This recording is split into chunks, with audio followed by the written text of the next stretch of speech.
다니엘서 4장을 저희들이 보게 되는데, 앞에까지의 내용은 다니엘이나 세 친구들이 주인공처럼 나왔었습니다.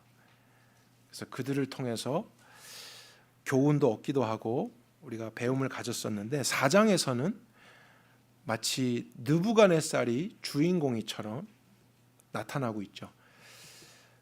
그런데 그가 자신에게 있었던 경험을 공개적으로 나누기 시작하는데, 그 경험이 사실 충격적입니다. 가장 교만하고 또 탐욕적이고 권력과 부를 가지며 이방 신들을 숭배하던 한 왕의 입에서 자신의 죄를 회개하고 하나님께 대한 믿음을 고백하는 간증과 같은 내용이 4장에 담겨져 있습니다. 그에게 어떤 일이 일어났는지 우리 말씀을 자세히 보면서 이해해 보도록 하죠. 4절부터 볼까요? 나 느부갓네살이 하면서 이제 자신의 이야기를 나누고 있습니다. 집에서 편안하게 있고 궁전에서 아무 문제 없이 평강할 때, 좋을 때였어요. 나라가 안전하고 평안할 때 그가 한 꿈을 꾸게 됩니다. 근데 그가 꿈을 꾸었다는 것을 생각하면은 앞에서 한 번 꾸었기 때문에 두 번째 꿈을 꾼 것으로 우리가 확인할 수 있죠. 근데 꿈 때문에 5절에 그는 어떻게 했습니까? 두려워했어요. 그리고 생각하고 머릿속에서 받은 환상으로 인해서 번민을 했다, 고백을 합니다.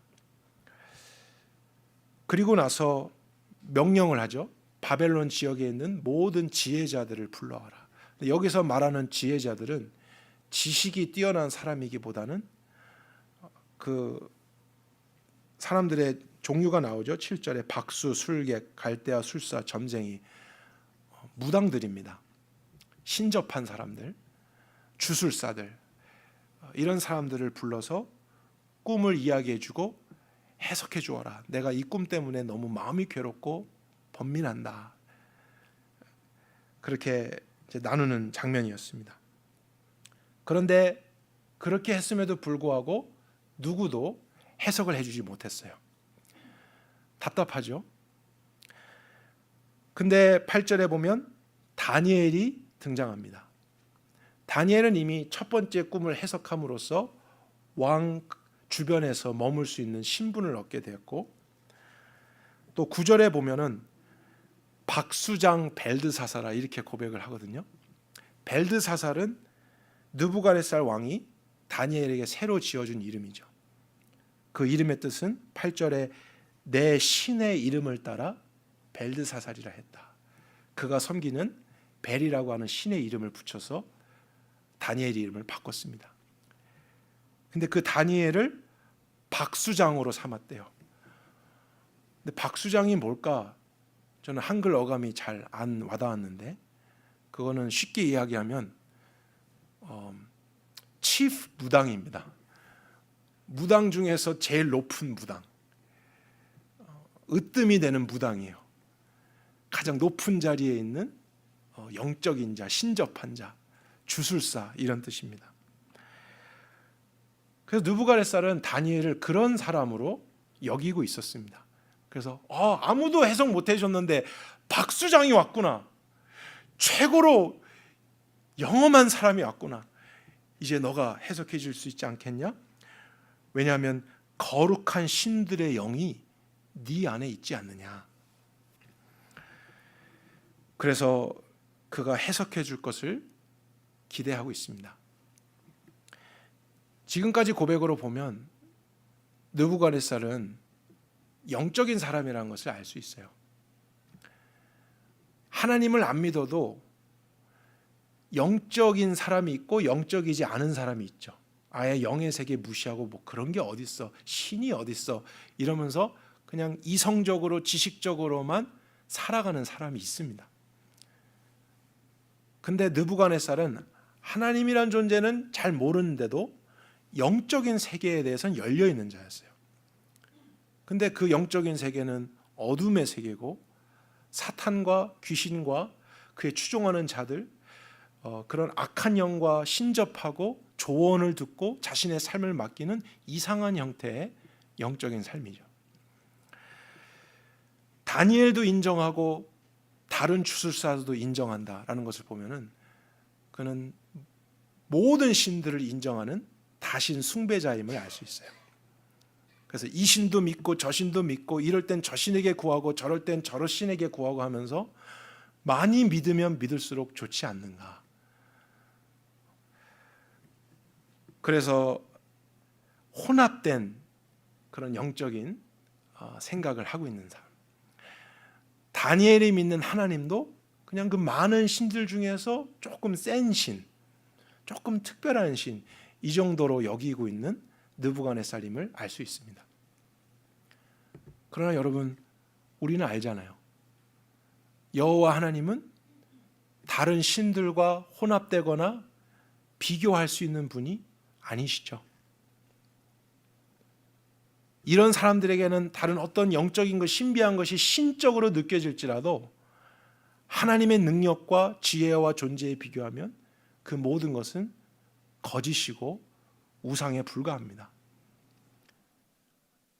신이라 불릴 수 있는 하나님이란 존재는 여호와밖에 없죠.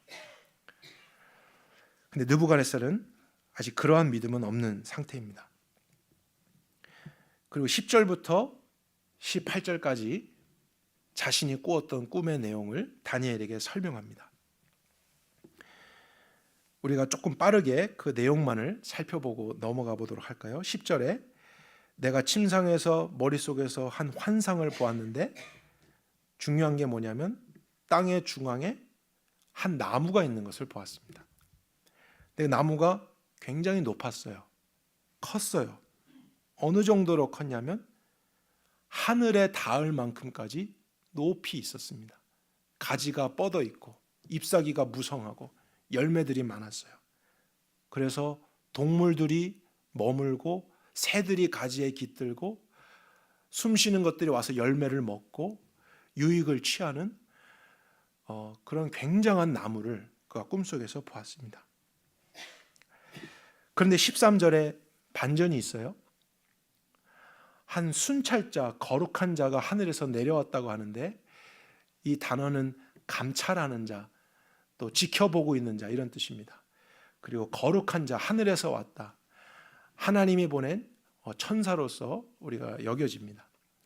그가 어떤 메시지를 받아서 느부갓네살에게 전달을 하고 있는데요. 14절의 메시지는 간단해요. 그 나무를, 엄청난 나무를, 모든 생물들이 의지하고 바라보고 있는 그 나무를 베어버려라 해요. 영어로는 chop down the tree. 첩이라고 하는 것은 이렇게 탁탁탁탁탁 토막내는 거잖아요.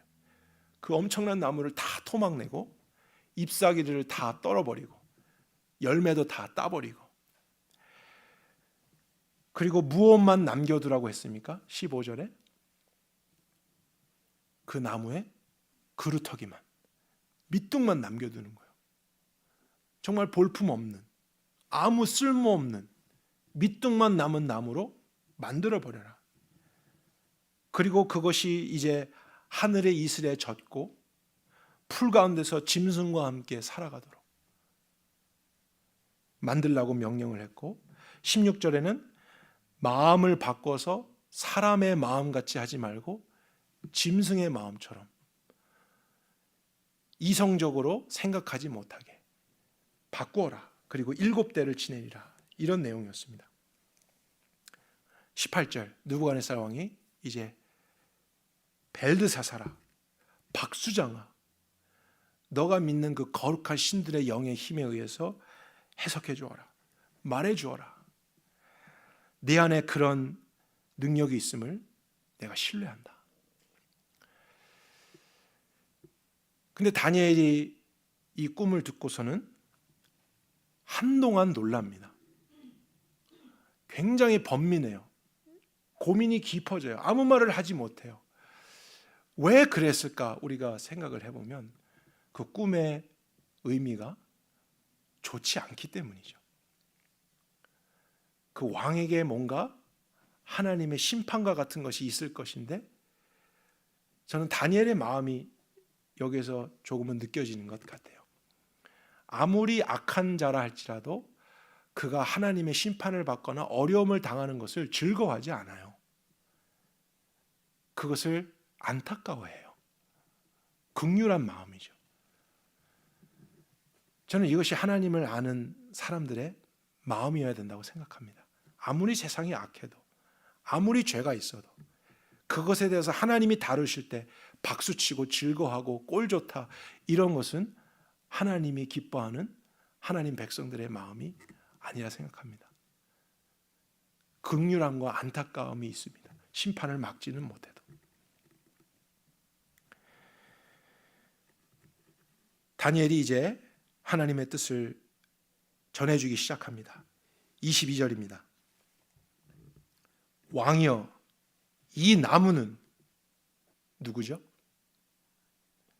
왕 바로 당신입니다. 그게 하나님의 계시였어요.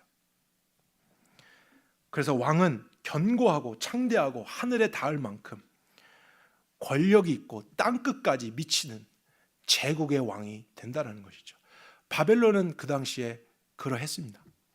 거기에 최고 통치자, 모든 권력과 힘, 물질을 다 가지고 있는 자, 그의 말 한마디면 세상에 두려워 떠는 그런 존재였습니다.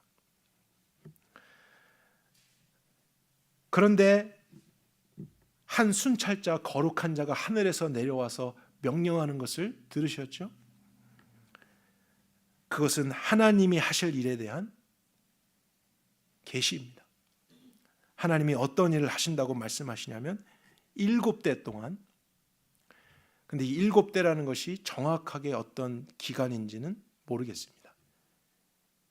정말 문자적으로 7달인지 7년인지 그거는 모르겠어요. 그러나 하나님이 정해놓은 어떤 특별한 기간 안에 왕은 모든 것을 잃어버릴 것입니다. 아무것도 없는 것처럼, 그 영광이 온데간데 없는 것처럼, 밑둥만 남은 나무처럼 쓸모없고 볼품없고 다 잃어버리고, 그리고 쫓겨나고 들에서 짐승과 같이 살게 되는 일이 있을 것입니다. 그리고 하나님은 당신의 마음을 바꿔서 이성을 가져가고 마치 짐승처럼 혼미함 속에 살아가게 하실 것입니다. 그런데 그렇게 하시는 이유가 있죠. 하나님이 그런 심판을 즐기는 분이라서 이런 말씀을 하시는 게 아닙니다. 그렇게 하시는 목적은 25절에 분명하게 나왔어요. 지극히 높으시니가 사람의 나라를 다스리시며 자기의 뜻대로 그것을 누구에게든지 주시는 줄을 깨닫게 하기 위해서입니다. 무슨 말이죠? 느부갓네살은 그 제국 가장 높은 곳에 올라가서 내가 왕이야, 내가 모든 것을 할 수 있어, 나와 같은 자가 누가 있겠어, 자신의 권세, 자신의 영광을 뽐내고 드러내고 있지만 지극히 높으신 분 하나님은 세상의 모든 나라를 경영하고 다스리시는 분이라는 거예요. 느부갓네살 왕이 그렇게 된 것조차 사실 하나님의 허락이 없으면 되지 않았을 것이고, 하나님은 주실 수도 있지만 빼앗아 가실 수도 있는 권한이 있으신 분이라는 거예요. 그래서 그 하나님을 인정할 때까지 많은 신들 중에 그냥 내가 조언 좀 들을 수 있는 그런 분 따위로가 아니라 하나님이 정말 모든 것 위에 가장 높으시고 그분만이 다스리신다 하는 것을 깨달을 때까지 당신은 그렇게 될 것입니다.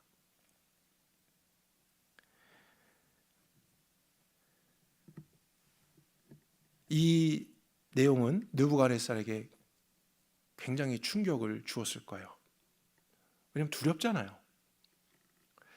그리고 다니엘이 첫 번째 꿈을 이야기했을 때 그런 일이 정말로 있었잖아요. 그런데 참 이상하게도요, 이 두 번째 꿈의 해석을 들었을 때 느부갓네살은 아무런 반응을 하지 않습니다. 첫 번째 때는 놀라고 자기가 포로로 잡아온 다니엘에게 엎드려 절하고 왕이 예물까지 드렸어요. 근데 그거보다 더 구체적인 자신에게 있을 하나님의 어떤 경고죠. 하나님의 메시지를 듣고서도 그는 조금도 반응하지 않고 놀라는 모습 보이지 않고 그냥 헤어집니다. 그리고 나서 1년이 지나요. 29절로 가볼까요?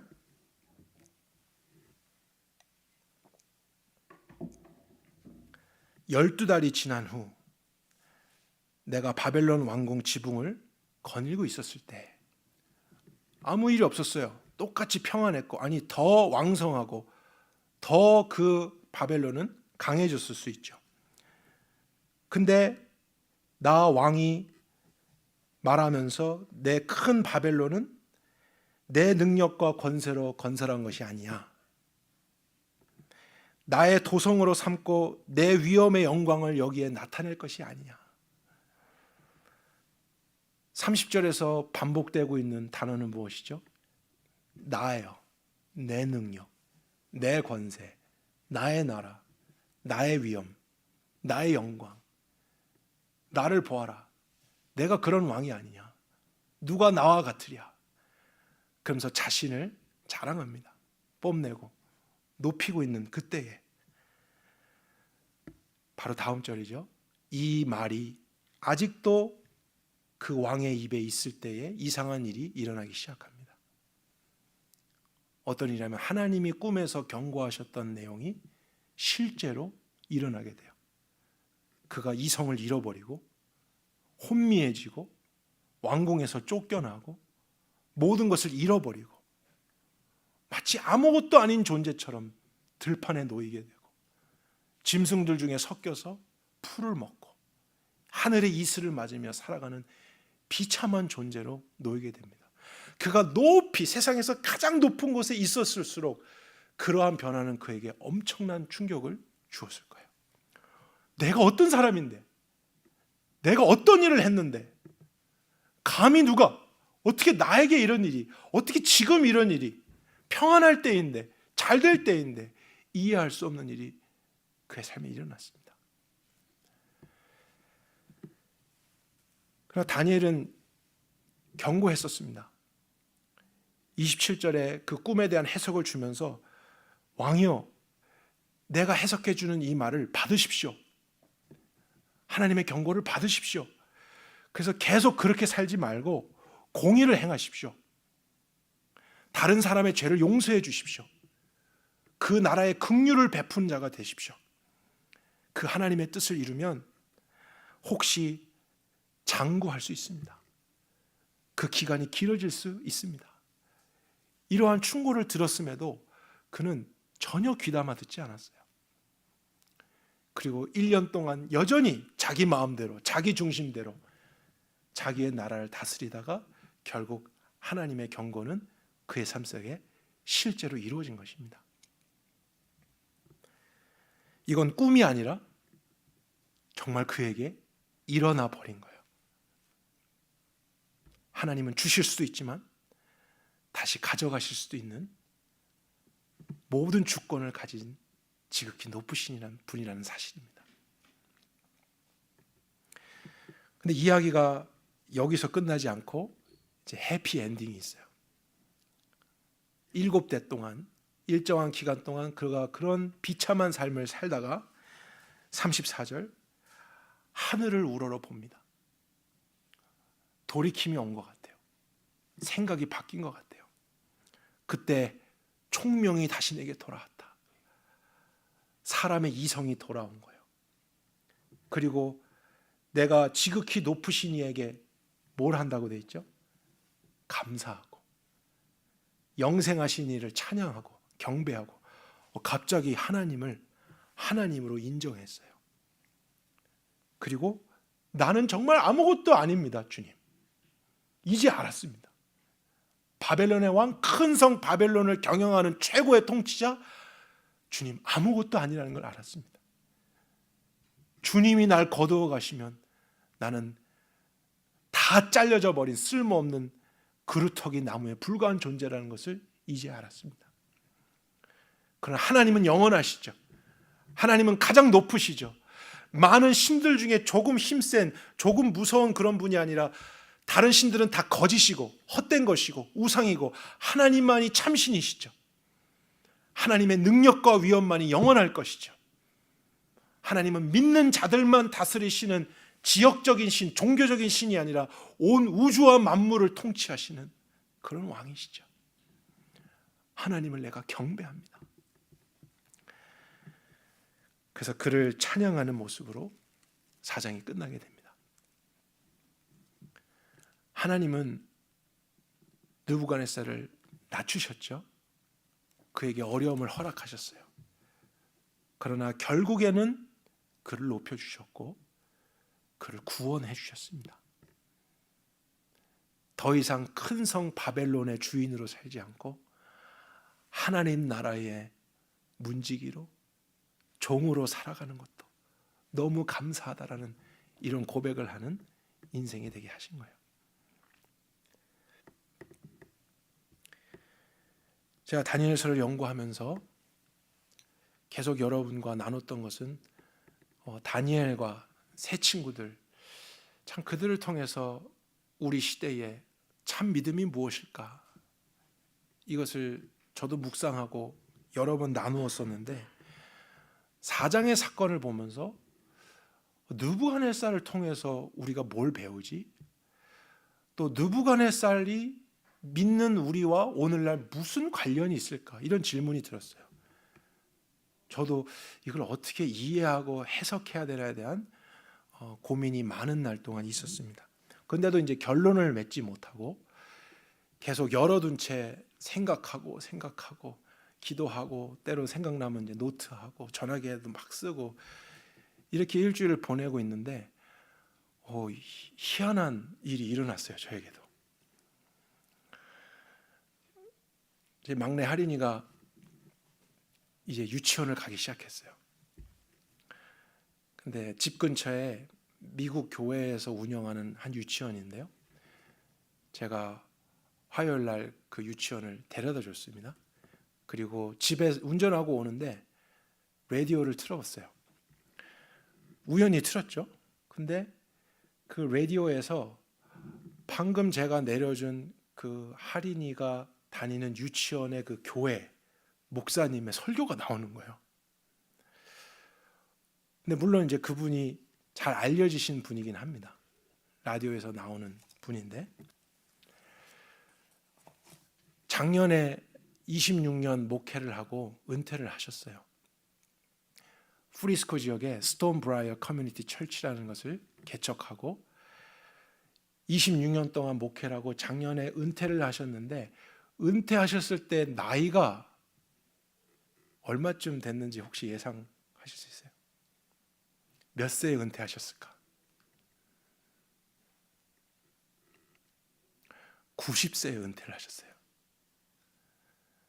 그러면 여러분 90세에 은퇴를 했는데 26년을 목회하셨으면 몇 세에 개척을 하신 거죠? 65세? 네. 64세, 65세 이렇게. 남들은 다 은퇴하고 그렇게 이제 살아갈 때에 이분은 개척을 시작하게 된 거예요. 근데 본인이 원해서가 아니었어요. 이분이 그 연세에 이제 사람들이 성경을 배우고 싶어서 성경 공부를 인도했는데 그게 소문이 나면서 사람들이 많이 모이기 시작한 거예요. 근데 그게 점점점 많아지더니 성경 공부를 하는데 1,500명씩 모였대요. 그리고 그 사람들이 목사님께 요청하고 건의해갖고 우리가 이 공동체로 교회를 같이 시작하면 어떻겠습니까? 그래서 이제 시작하게 된 교회였습니다. 근데 라디오에서 그 목사님이 설교하는 것을 듣는데 그분이 이렇게 말하는 거예요. 내 90년의 인생과 30살쯤 사역을 시작했는데 60년의 사역 또 목회의 그 모든 여정 중에서 가장 나에게 영향을 주었던 말씀이 있습니다. 근데 그 말씀이 다니엘서 4장입니다. 그러시는 거예요. 제가 너무 충격을 받았어요. 지금 내 머릿속에 온통 다니엘서 4장 생각이고, 이걸 어떻게 이해하지? 어떻게 내가 또 전해야 되지? 이러고 있는데 저는 우연이라고 이제 생각을 안 해요. 그 많은 성경 중에서 느부갓네살의 꿈을 자기 인생의 가장 중요한 말씀을 받은 사람이 도대체 몇 명이나 있겠어요?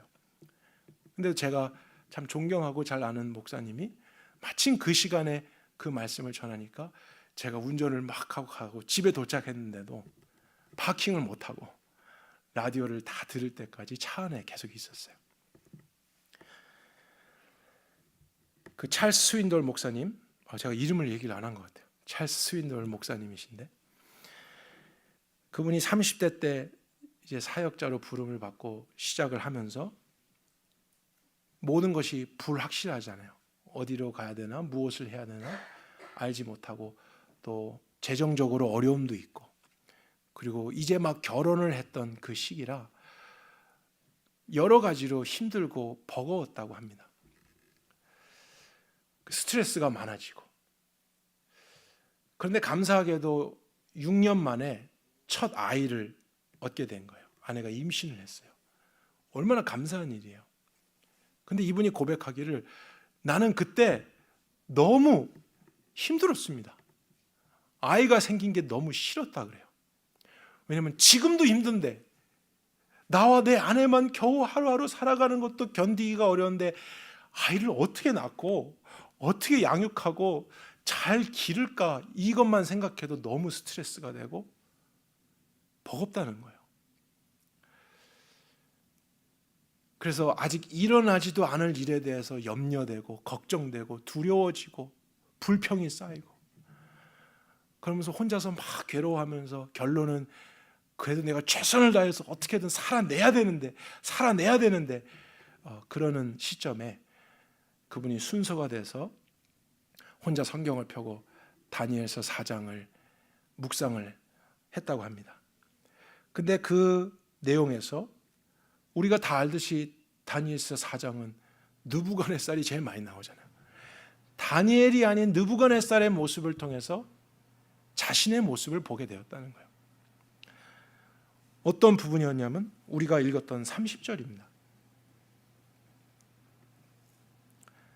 나 왕이 말하여 이르되, 이 큰 바벨론, 이 너무 좋은 나의 제국, 나의 인생, 나의 나라, 내 능력과 권세로 세운 게 아니냐. 이것을 나의 도성으로 삼고 이것으로 내 위엄의 영광을 나타내야지, 자랑해야지. 이 내용의 핵심은 자기가 자기 인생의 모든 것을 경영하고 책임지고 계획하고 결국엔 내 능력으로 이뤄서 내가 인정받고 내 이름을 내고 싶은 그런 마음에 있었다는 사실이죠. 그래서 어떻게든지 어려움을 만나도 살아가고 있는데 또 다른 문제가 오니까 짜증이 나는 거예요. 스트레스를 받는 거예요. 불평이 생기는 거죠.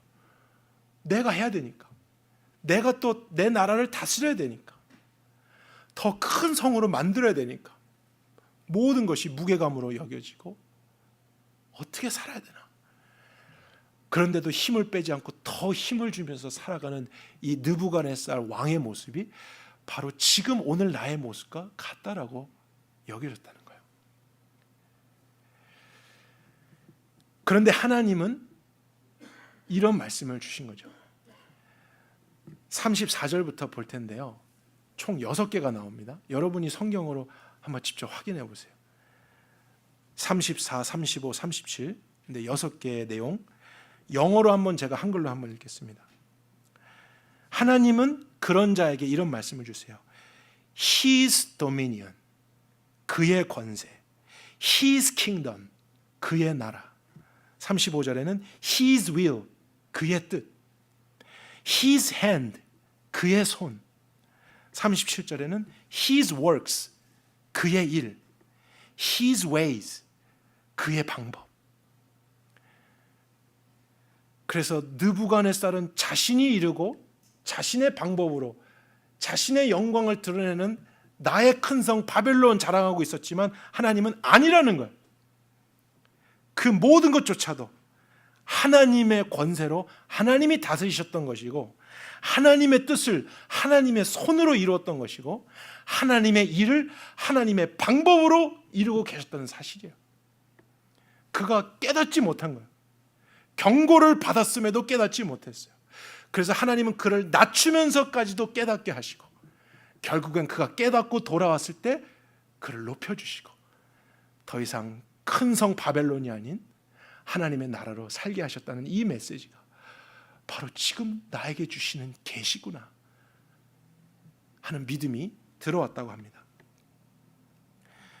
그래서 찰스 스윈들 목사님은 이 말씀에서 완전히 삶의 가치관이 30대 때 바뀌었다 그래요.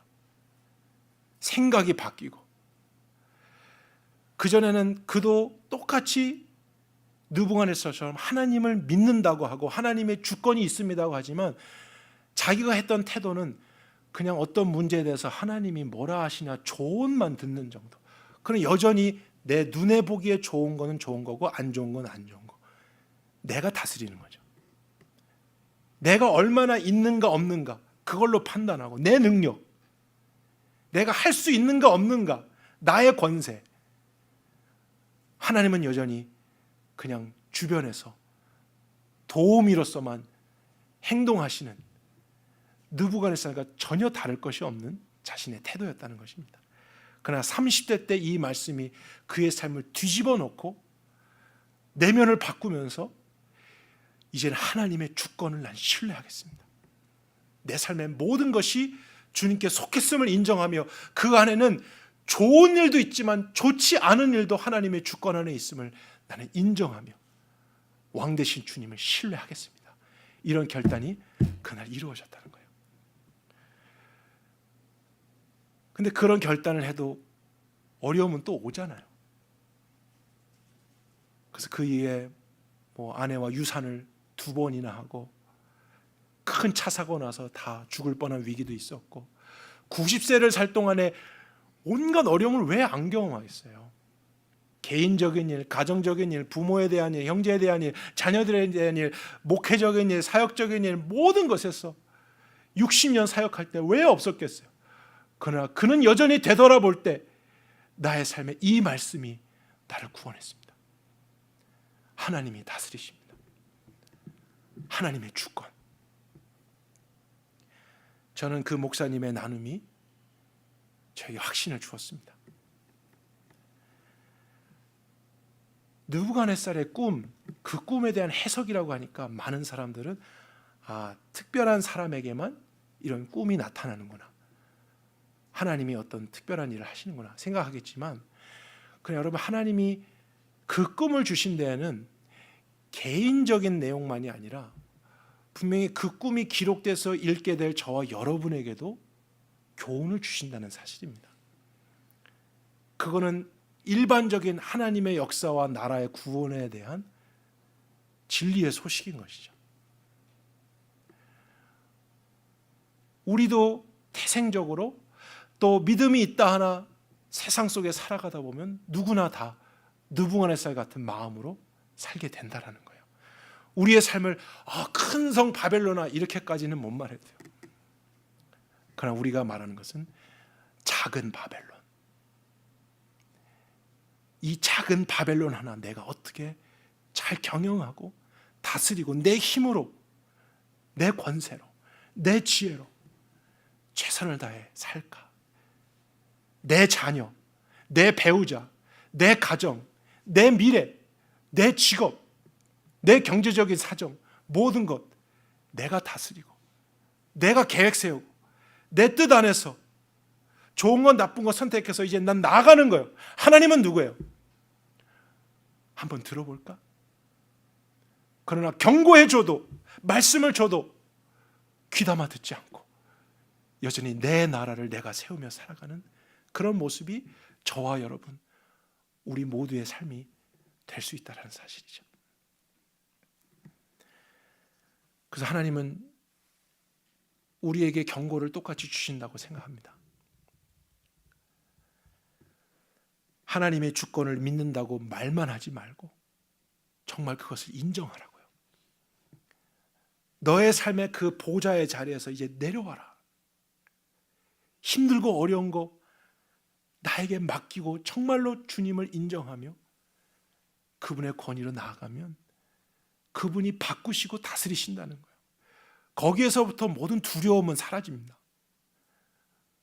우리의 마음이 하나님의 나라로 충만해지면 내 나라, 다른 나라, 세상 나라가 들어올 틈이 없는 거예요. 그게 구원이라는 거예요. 그러나 그 여지를 남겨두는 한 우리는 너무나 많은 요소들의 지배를 받아요. 내 감정이 어떠냐에 따라서 우리는 행복했다, 불행했다, 하루에도 몇 번씩 바뀌고 짜증냈다, 감사했다가 너무 우리는 그런 삶을 사는 거예요. 그러나 하나님이 우리 가운데 중심에 계셔서 더 이상 작은 바벨론의 내가 아닌 하나님의 나라의 종으로서 그분 안에서 살아가게 되면은 그분이 우리를 마지막 사는 그날까지 가장 의의 길로 인도하실 줄 믿습니다. 다니엘이 지금 살아서 우리에게 말한다면 그도 똑같은 심정일 것 같아요. 이런 일이 당신에게 이루어지지 않기를 바랍니다. 하나님의 경고죠. 그럼에도 불구하고 끝까지 자기의 삶을 자기가 살아가는 인생은 하나님이 낮추십니다. 하나님이 개입하실 수 있어요. 그가 가지고 있던 것을 흩으실 수 있고 그가 의지하던 것을 잠시 가져가실 수 있고, 그러나 하나님이 우리를 미워하고 우리가 고통하는 것을 즐거워하셔서가 아니에요. 왜 그러시죠? 왜 우리를 낮출 때가 있죠? 왜 우리에게 고난을 허락하실 때가 있죠? 결국에는 우리를 높이시기 위해서예요. 결국에는 우리를 구원하시기 위해서잖아요. 26절에 하나님이 다스리시는 줄을 왕이 깨달은 후에야 왕의 나라가 견고하리이다. 저 여러분이 어떠한 삶에 있든지 어떠한 문제 속에 있든지 하나님이 자기의 뜻대로 무엇이든지 하시며 다스리시는 분이라는 것을 여러분이 깨닫고 의지해 가면 여러분의 나라는 견고하게 서게 될 것입니다. 하나님의 것이기 때문입니다. 제가 지난주 몸이 아프고 목소리가 전혀 나오지 않았는데 참 이해를 할 수 없었어요. 기침을 한 번도 안 했는데 목소리가 안 나오는 병에 걸린 거예요. 목이 꽉 막혀서. 평생 살면서 이렇게 편도선이 부어본 적이 없습니다. 근데 그러면서 여러 묵상을 해봤어요. 피아니스트들은 참 아름다운 연주를 하지만 손가락을 잃어버리면 아무것도 할 수 없겠구나. 축구 선수가 아무리 멋지게 운동하고 골을 넣어도 다리를 잃어버리면 아무것도 할 수 없겠구나. 근데 찬양과 예배 인도하고 말씀을 전하는 설교자가 목소리를 잃어버리니까 아무것도 못 하겠더라고요. 뭐 팔을 하나 다쳐도 말씀 전할 수 있고 인도할 수 있고, 다리 다치면 뭐 클러치 써서라도 하겠는데 목소리가 안 나오니까 아무것도 할 수가 없더라고요. 어떠한 것을 깨닫고 마음이 뜨거워도 목소리 하나 안 나오니까 주님, 제가 아무것도 아니네요. 내 경험, 목회 아무것도 아니네. 목소리 하나만 안 나와도 나는 useless 하네요. 목소리가 작으니까 애들도 말을 안 듣더라고요. 하리나 일로 와봐. 그러면 한번 딱 보더니 안 와요. 그냥 그 옛날 같으면 일로 와 그렇게 얘기했는데 목소리가 안 나오는 거예요. 와, 목소리가 굉장한 힘을 준다는 것을 알게 됐고, 목소리 없는 삶이 이런 것인가를 경험하면서 주님, 정말 제가 아무것도 아닙니다. 하나님이 목소리 하나만 안 주셔도 나는 밑둥만 남은 나무처럼 아무것도 할 수가 없는 것 같습니다. 그러나 주님이 다스려 주십시오. 나의 모든 삶이 주의 것이오니 사나 죽으나 주의 것으로서 주님이 통치하시고 주님의 뜻을 마음껏 이루어 주세요. 이 말씀을 준비하면서 또 개인적으로 체험하고 제 마음에 소원이 이렇습니다. 사랑하는 선한교회 형제자매 여러분, 하나님이 다스리게 하십시오. 여러분의 좋은 것만 다스리신 게 아닙니다. 안 좋은 거, 힘든 거, 어려운 것도 여러분의 힘을 빼고 여러분이 원하는 때에 여러분의 원하는 방법을 내려놓고 주님을 신뢰합니다. 정말로 주님이 지극히 높으신 분이 다스리시면 능치 못함이 없습니다. 난 주님을 기다립니다. 그렇게 여러분이 살아가는 삶 속에 하나님의 놀라운 기적이 일어날 줄 믿습니다. 하나님의 구원이, 빛이, 생명이 올 한 해 더 풍성하게 여러분의 삶에 나타날 것을 주 예수 그리스도의 이름으로 간절히 축복합니다. 살아계신 하나님, 저희 모두가 인생을 살아갑니다. 한 번뿐인 인생이죠. 우리가 두 번만 산다 그래도 한 번은 내 맘대로 살아보고 아니란 교훈 깨닫고 두 번째부터는 바르게 살아볼 텐데, 그러나 하나님, 한 번뿐인 인생이니 후회할 시간이 없습니다.